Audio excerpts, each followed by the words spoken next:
Tempat ibadah kelenteng atau miao dalam agama Konghucu sudah dikenal sejak zaman para Raja Suci atau Shengwang. Raja Suci agama Konghucu atau Rujiao antara lain Yao Sun, Xiaoyu, Shangtang, Wenwang, Wuwang, Zougong. Tersurat dalam kitab suci bagian 2 Yushu ayat 2.4. Shun menerima pengunduran diri Yao dari urusan pemerintahan di kuil leluhur maha sempurna atau Wenzhou, Tuhan yang Maha Esa. Yushu ayat 4.14. Pada bulan pertama tanggal 1, Shun berkunjung ke kuil leluhur maha sempurna atau Wenzhou untuk bersujud kepada Tuhan yang Maha Esa. Dalam sistem peribadahan Rujiao atau agama Konghucu, Nabi Kongzi telah memiliki perhatian untuk mengkaji dan meneliti tentang adanya sistem-sistem persembayangan, di mana pada saat itu beliau mencatat ataupun concern pertama peribadahan kepada Tuhan yang Maha Esa, kepada Tian atau kepada Qian, bahwa peribadahan tersebut hanya boleh dilaksanakan oleh seorang kaisar atau seorang huangdi, di mana kaisar ini bertindak sebagai putra Tuhan atau Genzi.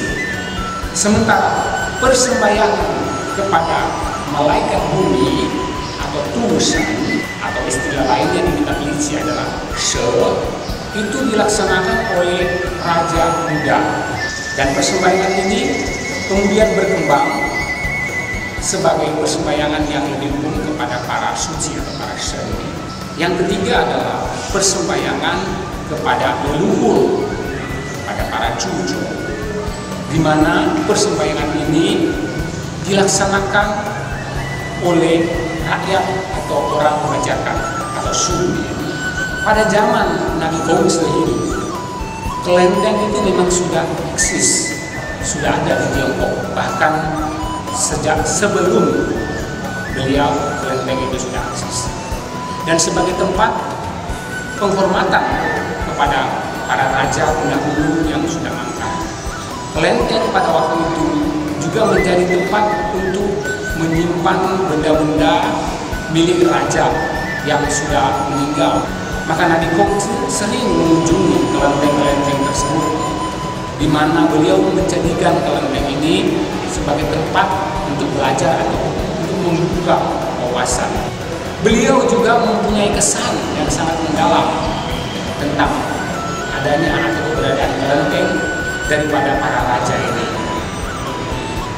Namun beliau memiliki pemikiran yang lebih mendalam, yaitu suatu ide bagaimana menjadikan kelenteng-kelenteng yang ada pada saat itu sebagai media pembelajaran bagi rakyat, bagi orang kebanyakan yang berada di luar istana. Nabi Kongzi memang menyadari bahwa di antara orang kebanyakan atau di antara rakyat ada yang mempunyai banyak waktu belajar untuk membaca buku, yaitu katakanlah misalnya para pejabat negara, para praktisi pendidikan, para laoshi, para guru. Namun kenyataan yang lain yang beliau saksikan adalah banyak juga di antara mereka yang tidak memiliki waktu atau kesempatan untuk belajar dengan cara membaca buku. Apakah karena kesibukan bekerja ataupun karena masalah akses kepada bacaan-bacaan itu yang terbatas atau bahkan tidak ada sama sekali. Mereka itu adalah para pekerja profesional, para ahli yang bekerja di bidang produksi barang, para pedagang, dan profesi-profesi lain yang mana mereka sibuk bekerja di pasar, termasuk juga para petani dan pekerja-pekerja lainnya, serta juga tentu saja para pengusaha yang sehari-harinya hanya disibukkan dengan kegiatan jual beli atau berdagang. Nah, kelompok pekerja yang sibuk di antara masyarakat inilah yang menurut pemikiran Nabi Kongzi sangat memerlukan pembinaan rohani dan juga perlu belajar, meskipun mereka itu memiliki waktu yang sangat singkat dan terbatas. Pemikiran-pemikiran itu kemudian mendorong Nabi Kongzi untuk bagaimana menjadikan kelenteng agar berperan sebagai tempat daripada masyarakat umum yang tadi untuk menjalankan ibadah dan sekaligus juga sebagai sarana belajar di dalam rangka membina kehidupan kerohanian. Nabi Kongzi yang kemudian menata bentuk luar daripada kelenteng sehingga nampak demikian indah dan menarik. Beliau juga menata di dalamnya yaitu Tan atau altar daripada Shenming, serta kemudian beliau juga menata adanya Tianpong atau Tiantan, altar Tianpong yang berada di bagian depan. Semua orang yang bersembahyang di kelenteng wajib bersembahyang terlebih dahulu kepada Tianpong atau kepada Tuhan sebagai suatu langkah yang paling awal. Setelah itu baru kemudian mereka bersembahyang kepada para Shenming yang berada di dalam kelenteng. Shenming adalah para roh suci. Yang dimaksud dengan roh suci ini adalah roh daripada manusia yang pada masa hidupnya adalah orang yang banyak berjasa bagi kemanusiaan, bagi masyarakat.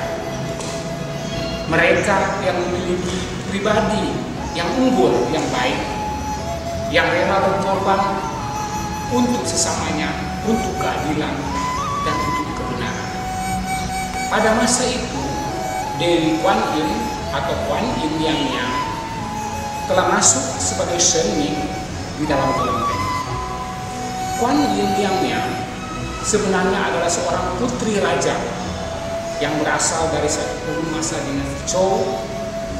Beliau adalah seorang yang peduli kepada sesama, kepada rakyatnya, terutama kepada mereka yang hidup menderita, termasuk juga kepada orang-orang yang dipenjara oleh karena melanggar. Kuan Yin Yang meskipun adalah seorang anak perempuan, namun beliau merasa memiliki kewajiban untuk membahagiakan rakyatnya sesamanya, termasuk yang dipenjara. Kuan Yin senantiasa memperhatikan kebersihan penjara serta makanan yang diberikan kepada orang yang berada di penjara. Jika pada zaman sekarang Kuan Yin yang itu biasa disebut seorang pejuang hak asasi manusia. Kuan Yin Yang meskipun adalah seorang anak perempuan, namun beliau merasa mempunyai kewajiban untuk membahagiakan rakyatnya sesamanya, termasuk kepada mereka yang dipenjara. Beliau sangat memperhatikan kebersihan penjara, termasuk makanan yang dibawa kepada orang yang berada di penjara. Kalau pada zaman sekarang ini, Kuan Yin yang bolehlah disebut sebagai seorang pejuang hak asasi manusia. Kuan Yin yang hidup pada abad ke-11 sebelum Masehi. Beliau adalah putri ketiga dari Raja Chu Chongwang di masa dinasti Zhou. Kuan Yin yang hidup 7 abad sebelum Nabi Kongzi lahir ke dunia. Kuan Yin yang telah menjadi Shenming di kelenteng yang dibuat oleh Nabi Kongzi. Para Kongzi, Nabi Kongzi mengungkapkan pendapat beliau dalam kitab I Ching bagian Babaran Agung atau Tajuk, bahwa suatu agama itu tidak bisa menjadi besar kalau tidak memiliki tokoh wanita. Demikian pula di dalam kitab Lunyi jilid 9 pasal 20 tersurat bahwa ada 5 orang menteri Raja Shun untuk mengatur dunia. Kemudian Raja Wu berkata, ada 10 orang menteriku yang cakap. Kemudian Nabi Konghucu bersabda, memang suka mencari orang yang cakap. Bukankah begitu? Bukankah pada zaman Tang Yao dan Li Shun sampai zaman Raja Wu merupakan zaman banyak orang pandai?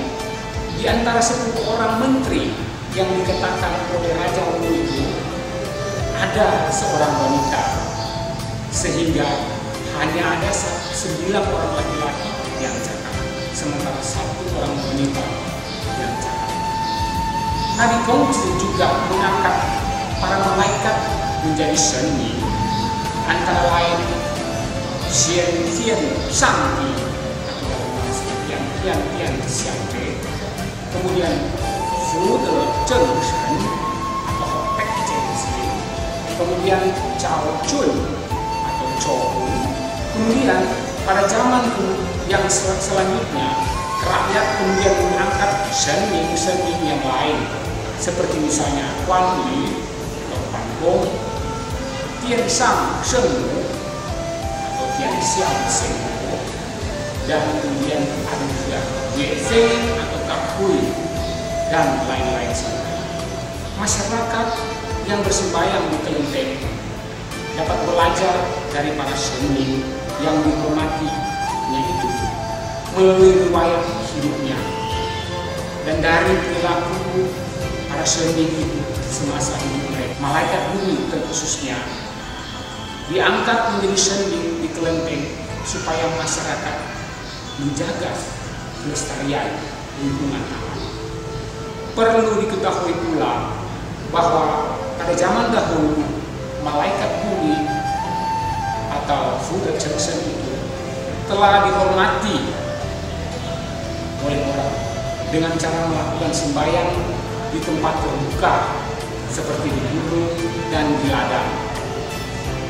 Nabi Konghucu menempatkan malaikat bumi sebagai seni di kelenteng agar orang-orang atau masyarakat dapat berkumpul melakukan aktivitas dengan rukun dan damai. Xi qi sang chuan, mo er cheng zhi, bu yan er xing, zun wu ting xing, shen er ning zhi, zun wu qi ren.